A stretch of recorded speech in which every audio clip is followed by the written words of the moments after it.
తిరుమల శ్రీవారిని తెలంగాణ వ్యవసాయ శాఖ మంత్రి తుమ్మల నాగేశ్వరరావు దర్శించుకున్నారు. సమృద్ధిగా వర్షాలు కురిసి రైతులు సుఖ సంతోషాలతో ఉండాలని కోరుకున్నట్లు తెలిపారు. తిరుమలలో రాజకీయాలు మాట్లాడడం సమంజసం కాదు అన్నారు. ఇరు రాష్ట్రాలు పరస్పర సహకారంతో ముందుకు వెళ్లాలని ప్రార్థిస్తున్నట్లు మంత్రి తుమ్మల నాగేశ్వరరావు తెలిపారు. కలియుగ దైవం శ్రీ వెంకటేశ్వర స్వామి దర్శనం సమస్త లోకాలకి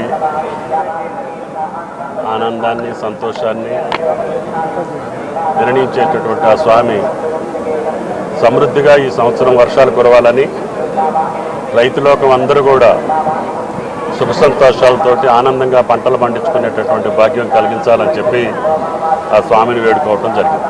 ఈ పవిత్ర స్థలంలో రాజకీయాలకు సంబంధించి మాట్లాడటం మంచిది కాదు.